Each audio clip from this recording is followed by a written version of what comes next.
Bienvenidos a este segundo bloque de Poder y Dinero aquí en Americano Media, M790 Radio Libre de Miami. Estamos realmente muy impactados escuchando a Eli Carmon, un especialista en cuestiones de terrorismo, especializado en Medio Oriente, pero con una visión internacional muy amplia, que nos está contando una situación que realmente es más que preocupante, que está ocurriendo, dramática, que está ocurriendo en Israel, cosa que la verdad que nunca imaginamos. La democracia tal vez más interesante porque estaba rodeado de gobiernos autocráticos, totalitarios. Bueno, esa democracia liberal de Medio Oriente, la única, podría estar también ahora dejando lugar a un régimen distinto, ¿no? A otra etapa. El fin de la democracia liberal en Israel. Bueno, de eso estamos hablando. Ojalá que esto se revierta, que los factores moderados queden una vez más en una posición de evitar un conflicto de estas características. Había quedado pendiente esa pregunta de Fabián, Eli. Me gustaría sumar esta otra, ¿no? ¿Qué pasó con los factores moderados que caracterizaron siempre la política de Israel? ¿Cómo puede ser que haya desaparecido el centro y que la política haya girado hacia posturas tan extremas, ¿no? De extrema derecha, con componentes incluso teocráticos? Sin duda, el responsable directo de esto es Benjamin Netanyahu, que algunos años atrás fue acusado de corrupción en varios casos y está sobre juicio, pero todavía la Corte Suprema aceptó que él continúa, pero que no debe tratar de los problemas jurídicos que justamente hoy día son sobre la mesa, los principales cambios jurídicos. Y esto es resultado de su decisión de intentar hacer todo para salir de este juicio. Y por eso él hizo una coalición antes de las últimas elecciones, las quintas elecciones,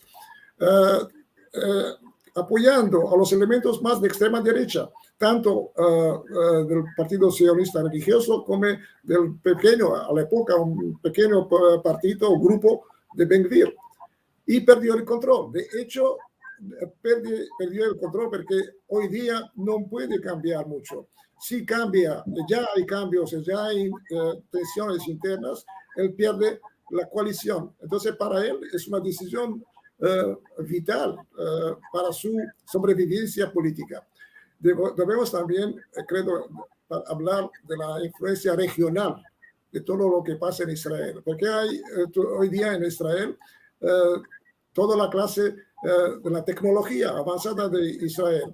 Muchos de los elementos en las unidades de élite, tanto militares como en los pilotos, como el servicio de seguridad, como el servicio Mossad, que protestan incluso estos 2-3 días contra estas leyes, contra el tentativo de cambiar el carácter secular del Estado. Y muchos declaran que no volverán para hacer reserva en caso de necesidad. Lo que claramente he visto por Hezbollah, por Hamas, por los iraníes, con una debilidad muy grande que puede ser aprovechada, no inmediatamente tal vez. Netanyahu prometió de reconocer un reconocimiento de Saudi Arabia y normalización de las relaciones con Arabia Saudita. Esto es imposible en la situación de hoy. Los Emiratos Árabes, que fueron muy vecinos de Israel, decidieron no invitar al primer ministro Netanyahu, e incluso el presidente Biden hasta hoy no invitó a Netanyahu en Estados Unidos. Y vemos que hay una crítica muy importante, tanto de los Estados Unidos, de la administración Biden, pero también de Europa y los países del Golfo. Entonces, la estabilidad regional y el standing de Israel en la región es muy debilitado por esta situación y todavía no sabemos cómo va a cambiar, en el senso que los responsables del cambio jurídico están corriendo. Hoy día, como he dicho, ya decidieron 2 leyes muy importantes, la condenación a muerte, que no existe en Europa, incluso solo en los Estados Unidos, y la ley que permite al gobierno, al parlamento controlado por ellos, de cambiar una ley con 61 votos. Esto neutraliza completamente la posibilidad de que la Corte Suprema cambie algo en esta situación. Y hoy día, del punto de vista de las manifestaciones, poco a poco se transforman en una rebelión civil, incluso con el apoyo no solamente de la oposición, pero principalmente de muchos, la clase económica que está perdiendo la estabilidad económica. Todos los economistas hablan de esto. Y también prácticamente todas las grandes startups israelíes que tienen una influencia enorme, no solamente en el comercio exterior, pero también para pagar los impuestos. 25-30% de los impuestos vienen de esta gente. Ellos ya comienzan a transferir sus fondos y su actividad en los Estados Unidos, en Irlanda o incluso en India. Eli, ¿cuál es la opinión predominante en la comunidad de defensa y seguridad, más allá de las Fuerzas Armadas, pero incluyendo a las Fuerzas Armadas, la comunidad de inteligencia, que siempre ha sido y es tan influyente en Israel, en el mundo político y también en el mundo económico, frente a esta crisis tan significativa? ¿Hay una opinión consensuada? ¿Hay diferencias? ¿Podría haber, no digo un golpe militar ni mucho menos, pero bueno, un límite? De alguna manera que la comunidad de defensa y seguridad se constituya justamente en el centro moderador que le falta a la política en Israel en este contexto? Justamente el problema de la unidad nacional dentro del ejército, que siempre el ejército fue el elemento principal para incluir todas las poblaciones, porque hay una diversidad muy grande en Israel, tanto del punto de vista religioso, pero también del punto de vista social, y de los países de donde vienen tantos judíos, de la Rusia o de la Tunisia, de la Irak o del Yemen. Entonces, el ejército fue el elemento principal. Y hoy día vemos que muchos reservistas amenazan de no volver a hacer servicio.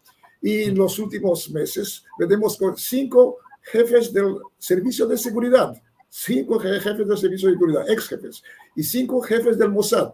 Todos aparecieron en los medios de comunicación, algunos para declarar que Netanyahu personalmente es una amenaza a la seguridad del Estado, y todos insieme para defender la democracia y condenar el tentativo de golpe o de contrarrevolución jurídica del nuevo gobierno.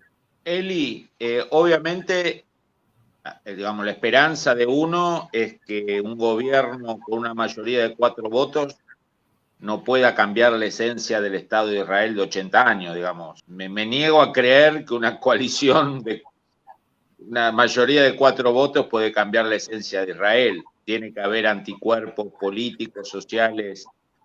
Además, digamos, el gobierno de Netanyahu con esta postura está destruyendo los acuerdos de Abraham. Por más que no lo diga, esta postura radicalizada de derecha religiosa, creo que están dinamitando un juego geopolítico clave para Israel, como es aliarse con los enemigos de Irán en el Medio Oriente. No sé cómo lo ves vos. Claro que hubo también un cambio demográfico que explica en parte lo que pasa en los últimos años, en el senso que los gobiernos, varios gobiernos, no solamente de Netanyahu los últimos 12 años, pero también antes de esto, tomaron medidas que permitieron a la comunidad ortodoxa de crecer de manera enorme.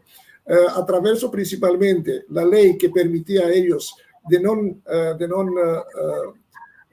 servir en el ejército, y también para pagar a todos los seminaristas religiosos que hoy día representan 1.200.000 ciudadanos que no sirven en el ejército, y la mayoría no trabajan. Que trabajan son las esposas, las mujeres de este grupo ortodoxo. Pero las elecciones, del punto de vista del número total absoluto, no hubo 64%. El problema fue que la coalición de la actual oposición era dividida, y también a causa de la presión de no cooperar con los partidos árabes, principalmente con el partido islamista del Mansur Abbas. Y por esto que cayó en parte el gobierno. Pero decimos, el paradoxo es que este gobierno o estos partidos decían que el principal problema es el problema de los precios de vida y de la gobernabilidad en el país, que realmente en los últimos años se transformó en un problema crítico para la población. Eli, ¿Y qué hacen ellos? si me permitís, vamos a una muy breve pausa, porque este tema que estás desarrollando es clave, muy importante. Se juega el futuro de Israel y de los aliados occidentales de Israel en el Medio Oriente. Te pido si vamos a una muy breve pausa y seguimos en un tercer bloque.